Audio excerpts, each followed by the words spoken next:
അവിടെ എനിക്ക് നല്ല ആൻസർ പറയണമെന്നുണ്ട്, പക്ഷേ ആരെങ്കിലും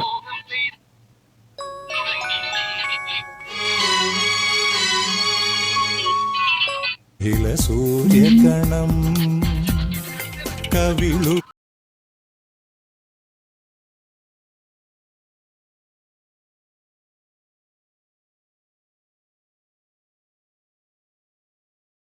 വെൽക്കം ബാക്ക്. അപ്പൊ നമ്മൾ ഇന്നലെ രേണുസുതിയെ തൊട്ടിരുന്നില്ല. ഇന്നലെ ഞാൻ ഒരു വീഡിയോ ഇട്ടിരുന്നിരുന്നു. രേണുസുതി അല്ല, ഒരു വീഡിയോ ഇട്ടിരുന്നില്ല. അപ്പൊ ഗൈസ്, ഇന്ന് അതിന്റെ എല്ലാ ഇതും തീർത്തുകൊണ്ട് നമ്മൾ രേണുസുതി സബ്ജക്റ്റിലോട്ട് കയറുകയാണ്. എസ്പെഷ്യലി ഇതിനകത്ത് പറയാനുള്ള കാര്യം നിങ്ങൾ എല്ലാവരും ഓൾറെഡി അറിഞ്ഞു കാണും. ഞാനാണ് ഏറ്റവും അവസാനം ഈ ഒരു വീഡിയോ ചെയ്യുന്നത്. ഷെബീന ബീബി ഓരോ ദിവസവും ഓരോരോ വോയിസും കാര്യങ്ങളും രേണുസുതിക്കെതിരെ കൊണ്ടിടുകയാണ്. കാരണം ഇത്ര നാൾ നമ്മളൊരു കോമഡി പീസ് ആയിട്ടാണ് രേണുസുതി കണ്ടിരുന്നത്. പക്ഷെ അന്ന് ഇപ്പോൾ ലേറ്റസ്റ്റ് ആയിട്ട് രേണുസുതിയുടെ ഭാഗത്തു നിന്ന്, അതിന്റെ രേണുസുതിയുടെ ബാക്ക്ഗ്രൗണ്ടിൽ നടക്കുന്ന കുലിസിത കാര്യങ്ങൾ ഞാൻ അടക്കമുള്ള പല യൂട്യൂബേഴ്സിനും ഇതൊക്കെ നേരത്തെ അറിയാവുന്ന കാര്യമായിട്ടും ആരെങ്കിലും കൊണ്ടിടുമ്പോഴത്തേക്ക് പ്രതികരിക്കാം, അപ്പൊ പറയാമെന്ന് കരുതി നമുക്ക് വയ്യാവേലി പിടിക്കാൻ വയ്യാത്തതുകൊണ്ട് നമ്മൾ മാറി നിന്നായിരുന്ന കാര്യമായിരുന്നു. നമുക്ക് ഇവരുടെ പേഴ്സണൽ കാര്യങ്ങൾ എടുത്തിട്ടിട്ട് അവരങ്ങനെ വന്ന് അലക്കേണ്ട ഒരു ആവശ്യം, നമുക്കൊരു മനസാക്ഷി എന്നുള്ള നിലയിൽ അവർ കാണിക്കുന്ന കുലിസതും നെറുകെട്ട പരിപാടിയാണെങ്കിലും നമ്മൾ അത് മാറി നിൽക്കുകയായിരുന്നു.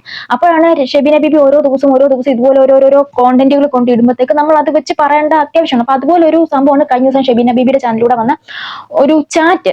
രേണുസുതിയുടെ എന്ന് കരുതുന്ന ചാറ്റ്. അതിനകത്ത് രേഷ്മ പി തങ്കച്ചൻ എന്ന് തന്നെയാണ് ഇൻസ്റ്റാഗ്രാം സബ്സ്ക്രൈബേഴ്സിൽ നിന്നുള്ള ഒരു ചാറ്റ് ആണെന്നാണ് മനസ്സിലാക്കാൻ കഴിയുന്നത്. ഇനി ക്രിയേറ്റഡ് ആണോ എന്ന് അറിയത്തില്ല. അപ്പം അങ്ങനെ ഒരു ചാറ്റും കാര്യങ്ങളൊക്കെ പുറത്ത് വന്നിട്ടുണ്ടായിരുന്നു. അപ്പൊ അതിനെക്കുറിച്ച് കുറച്ചധികം കാര്യങ്ങൾ നമുക്ക് സംസാരിക്കാനുണ്ട്. പിന്നെ അതുപോലെ തന്നെ രേണുസുതി എന്തൊക്കെയോ കുറെ കാര്യങ്ങൾ ഇതിനകത്ത് ഉണ്ടാക്കി വെച്ചിട്ടുണ്ടല്ലോ, അതൊക്കെയാണ് ഇന്നത്തെ വിഷയം. സോ ഫ്രണ്ട്സ്, എന്റെ വീഡിയോ ആദ്യമായിട്ടാണ് നിങ്ങൾ കാണുന്നതെങ്കിൽ ഒന്ന് സബ്സ്ക്രൈബ് ചെയ്യാൻ ശ്രമിക്കുക. ഞാൻ സബ്സ്ക്രൈബ് ചെയ്യാൻ പറഞ്ഞാൽ മാത്രമേ നിങ്ങൾ സബ്സ്ക്രൈബ് ചെയ്യുള്ളൂ, ഇല്ലെങ്കിൽ ആ വശത്തോട്ട് നിങ്ങൾ തിരിഞ്ഞു നോക്കത്തില്ല. അപ്പൊ അതുപോലെ തന്നെ ലൈക്ക് ചെയ്യാൻ പറഞ്ഞാൽ മാത്രമേ ലൈക്ക് ചെയ്യുള്ളൂ. അതുപോലെ തന്നെ കമന്റ് ചെയ്യാൻ പറഞ്ഞാൽ മാത്രമേ നിങ്ങൾ കമന്റ് ചെയ്യുള്ളൂ. എന്തുമാത്രം അനുസരണയുള്ള ആൾക്കാരാണെന്നറിയോ എന്റെ വ്യൂവേഴ്സ്. ഞാൻ പറഞ്ഞാൽ മാത്രമേ അത് ചെയ്യുള്ളൂ. അപ്പൊ ഞാൻ നിങ്ങളോട് വിനീതമായി പറഞ്ഞിരിക്കുകയാണ്, ഒന്ന് വീഡിയോ ഒക്കെ ഇഷ്ടപ്പെടുകയാണെങ്കിൽ, റിയാക്ഷൻ സ്റ്റൈലൊക്കെ ഒന്ന് ഇഷ്ടപ്പെടുകയാണെങ്കിൽ ഒന്ന് സബ്സ്ക്രൈബ് ഒക്കെ ചെയ്തൊന്ന് സഹകരിക്കുക. പിന്നെ അതുപോലെ തന്നെ ലൈക്ക് ചെയ്തുകൊണ്ട് തന്നെ കാണാൻ ശ്രമിക്കുക. നിങ്ങളുടെ വിലയേറിയ അഭിപ്രായങ്ങൾ അതെനിക്ക് ഇമ്പോർട്ടന്റ് ആണ്, അത് കൊടുക്കാൻ ശ്രമിക്കുക. അപ്പോഴേക്കായാലും എന്തൊക്കെയാണ് ഇതിനകത്ത് കാട്ടിക്കൂട്ടി വെച്ചിരിക്കുന്നത് എന്ന് നമുക്ക് ഒന്ന് നോക്കാം. ജസ്റ്റ് നോക്കിയിട്ട് വരാം. എനിക്ക് നല്ല ആൻസർ പറയണമെന്നുണ്ട്, പക്ഷേ ആരെങ്കിലും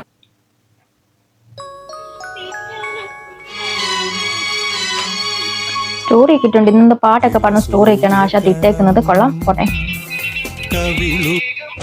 എന്താ സംഭവം? എന്താണേലും പുള്ളിക്കാരിയുടെ റിലേ മൊത്തം അടിച്ചു പോയിരിക്കണം, ഫുള്ളും റിലേ പോയിരിക്കണം. ഇപ്പൊ മൊത്തം മുഴുക്കെ തെറി വിളിച്ചുകൊണ്ടുള്ള ഒരു പരിപാടിയാണ് പുള്ളിക്കാരിയുടെ ചാനൽ ഉടനീളം നോക്കിയാൽ. ഇന്നും സ്റ്റോറി ഒരു തെറി ഇട്ടിട്ടുണ്ട്. അപ്പം ഇങ്ങനെ പുള്ളിക്കാരിയുടെ ഷെബീന ബീബി ഓരോ ദിവസം ഇങ്ങനെ ഇടുന്നത് കാരണം ആശാത്തി ഒരു കിളി പോയ മട്ടിലാണ് വന്നിരുന്ന് പ്രതികരിക്കുന്നത്. ചേട്ടനോട് എനിക്ക് നല്ല ആൻസർ പറയണമെന്നുണ്ട്, പക്ഷേ ആരെങ്കിലും ഉണ്ടോ നോക്കട്ടെ. ചേട്ടനിങ്ങ അടുത്ത് വന്നേ. നിർത്തി പോകുന്നില്ലടാ മയിരെ, വേണേ ബ്ലോക്കാക്കി പോടാ. ഇങ്ങനെ ഒന്ന് ചോദിച്ചു. അതിന് തക്കതായ മറുപടി തന്നെ രേണുസുതി കൊടുത്തു. ഇതൊക്കെയാണ്. ഇതെന്താ ഇത്?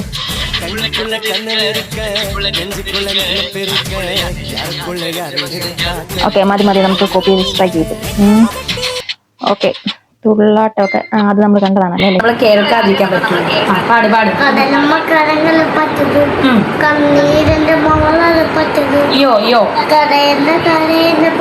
അപ്പൊ കുടുംബസഹിതം വേടൻ ഫാൻസിലോട്ട് മാറിയിരിക്കുകയാണ് ഗൈസ്. റീച്ച് കുറയുന്നു. സുധിച്ചേട്ടന്റെ കൂടെ ഒരു ഫോട്ടോ ഇടാമോ ചേച്ചി എന്ന് പറഞ്ഞുകൊണ്ട് രേഷ്മ രവി 39 എന്നൊരു അക്കൗണ്ടിലോട്ട് ഫേക്ക് ആണോ രേണുസുധിയുടെ തന്നെ അക്കൗണ്ട് ആണോ എന്ന് അറിയത്തില്ല. അപ്പം അങ്ങനെ ഒരു ഇത് കണ്ടപ്പോഴത്തേക്ക് അന്ന് നമുക്ക് അത് ആഗ്രഹം സാധിച്ചു കൊടുക്കണമല്ലോ രമണ എന്ന് പറഞ്ഞുകൊണ്ട് രേണുസുധി കൊച്ചിനെ വിളിച്ചിരുത്തി സുധിച്ചേട്ടനെയും വിളിച്ചുകൊണ്ട് റീൽസ് ഇടുകയാണ്. അപ്പൊ ഞാൻ അതല്ല വിചാരിക്കുന്നത്. കഴിഞ്ഞ ദിവസം ഒരു അലിഗേഷൻ ഒരു 1-2 ആഴ്ചയായിട്ട് ഷെബീന ബീബി പറയുന്നുണ്ടായിരുന്നു സ്വർണ്ണക്കടത്ത്. ഓക്കെ, സ്വർണ്ണക്കടത്തിന് ഏകദേശം സ്വർണം കടത്തിയിട്ടില്ല, അങ്ങനെ ഒരു ജീവിക്കേണ്ട ആവശ്യമില്ല എന്ന് പറഞ്ഞുകൊണ്ട് രേണുസുധി ഒരു എക്സ്പ്ലനേഷൻ ഒക്കെ അവിടെ എവിടെയും കൊടുത്തുപോയി. എന്നാൽ അതല്ല രമണ, വേറെ 2-3 ഒരു അലിഗേഷനും കൂടെ അവിടെ പറഞ്ഞു വെച്ചിട്ടുണ്ടായിരുന്നു. ഒരെണ്ണം എന്ന് പറഞ്ഞാല് അവിടെ പോകുന്ന മറ്റേ കുലിസിത പരിപാടിക്കാണ് ഇവിടുന്ന് ആൾക്കാരെ ഷെഡ്യൂൾ ചെയ്ത് വെച്ചിട്ടാണ് പോകുന്നത് എന്നുള്ള ഒരു പരാമർശം കൂടെ അതിനകത്ത് പറയുന്നുണ്ടായിരുന്നു. പറയല്ല, കുറേയധികം ആൾക്കാരുടെ വോയിസ് അടക്കം. രേണുസുധിക്ക് അവിടെ കസ്റ്റമേഴ്സ് ഉണ്ടെങ്കിൽ മാത്രമേ ഇവിടുന്ന് അങ്ങോട്ട് പോകുകയുള്ളൂ. അതുമല്ല മണിക്കൂറിനാണ് പേയ്മെന്റ്. അതുപോലെ തന്നെ ഇന്ന് ഇത്ര ആൾക്കാർ 10-13 ദിവസം വർക്ക് വേണം. എന്ത് വർക്കാന്ന് ഞാൻ പ്രത്യേകിച്ച് നിങ്ങളോട് പറഞ്ഞു തരേണ്ട കാര്യമില്ലല്ലോ അല്ലെ. ആ വർക്കൊക്കെ തന്നെ നമ്മൾ പറഞ്ഞതല്ല കേട്ടോ. ഇനി നമ്മൾ പറഞ്ഞാന്ന് പറഞ്ഞു നോക്കണം. എന്ന് വെച്ചിട്ടുണ്ടെങ്കിൽ നമുക്കറിയത്തില്ല, ഷെബിന ബേബിയുടെ ചാനൽ വഴി വന്ന വോയിസിന്റെ അടിസ്ഥാനത്തിലാണ് നമ്മൾ പറയുന്നത്. അപ്പൊ അതിനൊക്കെ ഒരു ക്ലാരിറ്റി കൊടുക്കേണ്ടത് രേണുസുതിയാണ്. പണ്ട് ഈ രേണുസുതി ബിഗ് ബോസിലുള്ള സമയത്ത് നമ്മുടെ ഹനാൻ ഇതുപോലെ ഒരു 2-3 കാര്യങ്ങൾ ഇങ്ങനെ പറഞ്ഞപ്പോൾ അതിനൊന്നും ഇതുവരെ ഒരു പ്രോപ്പർ ആയിട്ടുള്ള ഒരു എന്താണ് മറുപടി രേണുസുതി കൊടുത്തിരുന്നില്ല. പിന്നെ ഇപ്പോൾ കൂട്ടുകാരികൾ 2 പേരുണ്ടായിരുന്നല്ലോ, മറ്റേ കുമ്മായം അടിക്കാൻ നടക്കുന്നവന്മാര്, ശ്രീത്തും സജിനി. എനിക്ക് ശ്രീത്തിനോട് പറയാനുള്ള ഒരു കാര്യം എന്ന് വെച്ചിട്ടുണ്ടെങ്കിൽ, നീ ഇവിടം വെച്ച് ഇത് നിർത്തി പോകുന്നതായിരിക്കും നിനക്ക് നല്ലത്. നീ ഒരു അത്യാവശ്യം മാന്യതയുള്ള ഒരു കൂട്ടത്തിലാണെങ്കിൽ ഈ ഒരു സബ്ജക്ട് ഒഴിവാക്കി പോയാൽ നിനക്കൊക്കെ കൊള്ളാം. അല്ലെങ്കിൽ ഈ കൂട്ടുകാരികൾ അടക്കം, നീ അടക്കമുള്ള ആൾക്കാർ നാറേണ്ടതും പിന്നെ ഇതിന്റെ സമൂഹത്തിന് മുന്നേ എക്സ്പ്ലനേഷൻ കൊടുക്കേണ്ടതും വരും. അറിയത്തില്ലേ, ഇത് ചെയ്തവനെ ചാരുന്നവൻ നാറു എന്നുള്ള ഒരു സംഭവം പഴഞ്ചൊല്ലി കേട്ടിട്ടില്ലേ? അതേ അവസ്ഥയായിരിക്കും സജീനയ്ക്കും ശ്രീത്തുവിനും ഉള്ളത്. സജീന പിന്നെ ഞാനും ഉണ്ട് രേണുസുതിയുടെ കൂടെ ഞാനും ഉണ്ട് എന്ന് പറഞ്ഞുകൊണ്ട് ഇല്ലാത്ത കേസ് ഇങ്ങനെ തല ഇട്ടി കയറുന്ന സംഭവം നമ്മൾ കഴിഞ്ഞ ദിവസം കണ്ടിട്ടുണ്ടായിരുന്നു. ആ സ്വർണ്ണ കടത്ത് കേസിൽ AI വെച്ചിട്ട് സജിനയും കൂടെ നിൽക്കുന്ന ഒരു സംഭവം. അപ്പൊ ആവശ്യമില്ലാതെ വള്ളി, ഇത് അപ്പുറത്തൂടെ പോകുന്ന വള്ളിയാണെങ്കിലും തോട്ടി പിടിച്ച് വലിച്ച് ഇത് ഞങ്ങളുടെ കൂടെ വള്ളിയാന്ന് പറഞ്ഞു വെക്കുന്ന ഒരു സ്വഭാവമാണ് എന്താണ് ശ്രീത്തുവിനും സജീനയ്ക്കും ഉള്ളത്.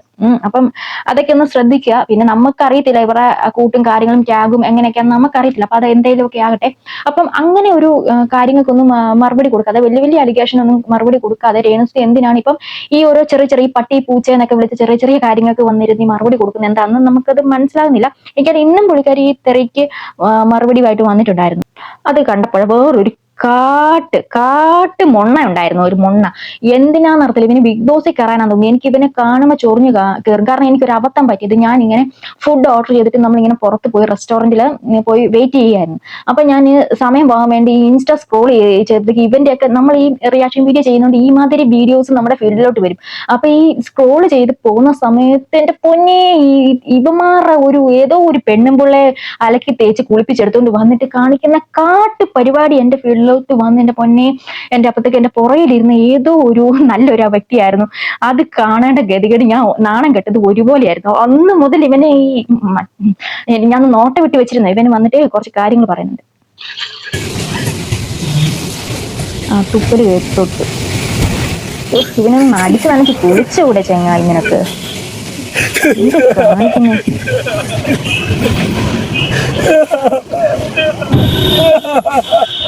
ഇവൻ എന്തിനാണോ അറിയത്തില്ല, പട്ടി മൂങ്ങുന്ന പോലെ ഇതിന് മൂങ്ങുന്നുണ്ട്. പട്ടി മൂങ്ങുന്ന പോലെ. പറയടാ. ഞാൻ ചിന്തിക്കാം ഈ വീട്ടിൽ ഈ ചേച്ചിമാർക്കൊക്കെ കുറ്റം പറയുന്ന സമയം കൊണ്ട് ഈ പാട്ടൊന്ന് കേട്ടു നോക്കാനുള്ള അവരുടെ കഴിവ് എന്തിനാ കൂടുതൽ കുറ്റം പറയാനാ? ചേച്ചിമാർ സ്വന്തം വീട്ടിൽ വരുന്ന കിട്ടിയമാർക്ക് ചോറിന് ഉപ്പുണ്ടോ കഞ്ഞിക്ക് ഉപ്പുണ്ടോ നോക്കുക കുറ്റം പറഞ്ഞു. ആ കൊച്ചെന്ത് തെറ്റ് ചെയ്തോട്ടാ? ആ പാട്ടൊന്ന് കേട്ടോ, ഒരു തമിഴ് പാട്ട്. അയ്യോ മാമൻ അങ്ങ് കയറി അങ്ങ് കൊണ്ട് പിടിച്ച് കൊച്ച ഒരു തെറ്റും ചെയ്തില്ലേ. തിത്തിട് വാവ ചക്കിട് മോള് മുത്ത് ചക്കര. രേണുസുതി അമ്പാ പൊന്ന് തങ്കം. ഇത് ചെയ്ത ചരിത്രമൊക്കെ ഒന്ന് നോക്കണമെങ്കിൽ നമ്മുടെ രേണുസുതി റിയാക്ട് ചെയ്യുന്ന ആരുടെയെങ്കിലും, എന്റെ നല്ല ആരുടെയെങ്കിലും ഒരു വീഡിയോ എടുത്തത് കണ്ടിട്ടുണ്ടെങ്കിൽ എന്റെ പൊന്നളിയാ നിങ്ങൾ ഈ ഒരു വർത്താനം പറയുന്നത് എനിക്ക് തോന്നുന്നില്ല. അപ്പൊ എന്താണ് മാഷാൻ എന്താണോ ഈ ബിഗ് ബോസിലോ മറ്റോ അവിടെ കണ്ടൊക്കെ വലിഞ്ഞു കയറാനുള്ള ഒരു സെറ്റപ്പാണ് ഈ കടന്ന് കാണിക്കുന്ന പട്ടി ഷോ. ശരിക്കും ഉണ്ടല്ലോ വെറുപ്പീരാണ്, അമ്മാതിരി വെറുപ്പീരാണ് ഇവൻ സോഷ്യൽ മീഡിയ കൊണ്ടിട്ട് കാണിക്കുന്നത്. കുറച്ച് ഞാൻ പറഞ്ഞില്ലേ, കുറച്ച് തള്ളച്ചിമാരെ എവിടുന്നെങ്കിലും തേച്ച് കുളിപ്പിച്ച് സോപ്പിട്ടും വാരി പൊട്ടിയിട്ടും കൊണ്ടുവരും. എന്നിട്ട് കാണിക്കുന്ന കോപ്രായം കണ്ട തള്ള സഹിക്കത്തില്ല, പെറ്റ തള്ള. ഇവനെയൊക്കെ അടിച്ചോടിക്കേണ്ട കാലം കഴിഞ്ഞു. ഇനിയാണ് നമ്മുടെ എന്താണ് ഷെബിന ബീബിയുടെ ചാനൽ വഴി വന്ന ആ ഒരു ചാറ്റ് നമുക്കൊന്ന് കണ്ടു നോക്കാം. അതിനകത്ത് എന്താണ് പറഞ്ഞിരിക്കുന്നത്? ഇതാണ് ആ ചാറ്റും കാര്യങ്ങളും ഒക്കെ അവരുടെ ചാനൽ വഴി പുറത്ത് വന്നതാണ്. അപ്പൊ ഇത് രേണുസുതിയുടെ ചാറ്റാണ് എന്നുള്ള രീതിയിലാണ് ഇത് പ്രചരിക്കുന്നത്. അപ്പൊ എന്തൊക്കെയാണെങ്കിലും ഇതിനൊരു മറുപടി എക്സ്പ്ലനേഷൻ കൊടുക്കേണ്ടത് രേണുസുതി തന്നെയാണ്. ഇതുവരെ ഇതിനൊരു മറുപടിയുമായിട്ട് വന്നിരുന്നില്ല. മറ്റെല്ലാ കാര്യത്തിനും ചിലപ്പം ഈ ഇവര് കൊടുക്കുന്ന ആകെപ്പാടുള്ള ഒരു മറുപടി എന്ന് പറഞ്ഞാല് എന്താണ് ആ സ്വർണ്ണക്കള്ളക്കടത്ത് കേസ് രേണുസുതി ചെയ്തിട്ടില്ല എന്നുള്ള രീതിക്കാണ്. പുള്ളിക്കാരിയുടെ രേഷ്മ പി തങ്കച്ച് എന്ന് പറഞ്ഞ ഒരു അക്കൗണ്ട് വഴി ഒക്കെ ഒരു പുള്ളി വന്നിട്ട് ഉമ്മ ഇട്ടിട്ടുണ്ടായിരുന്നു. പിന്നെ ഇങ്ങനെ ചോദിക്കും, ഞാൻ നാട്ടിൽ വരുന്നുണ്ട്, ഡയറക്റ്റ് മീറ്റ് ഓക്കെ ആണോ എന്ന് ചോദിച്ചുകൊണ്ട് പിന്നെ മോജി ഇട്ടിട്ടുണ്ടായിരുന്നു. ആക്കാമെന്ന് രേണുസുതി റിപ്ലൈ കൊടുക്കുന്നു. പിന്നെ അതിനുശേഷം I am in UK now. ആ പുള്ളി UK-കാരനാണ്. UK-കാരനൊക്കെ ഇത്ര ദാരിദ്ര്യമാണോടാ? How much will you suggest? അപ്പം ഇതിന് എത്ര രൂപയും ഒരു മീറ്റ് ഒക്കെ ചെയ്യുന്നതിന് എന്തിനാണ് ഇത്രയും പൈസ? അതെന്നാന്ന് അറിയത്തില്ല. ഒരു ഫോട്ടോ ഒക്കെ എടുക്കാൻ ഇത്രമാത്രം പൈസ കൊടുക്കണം. അപ്പൊ അത്ര ഒരു സ്റ്റാർ വാല്യൂലോട്ട് ഉയർന്നു. നമ്മൾ ലാലേട്ടൻ്റെ ഒക്കെ അടുത്ത് ഇരുന്ന് ഒരുപാട് ആൾക്കാർ കഴിഞ്ഞ ദിവസം ഫോട്ടോ എടുക്കുന്ന നമ്മൾ കണ്ടിട്ടുണ്ട്.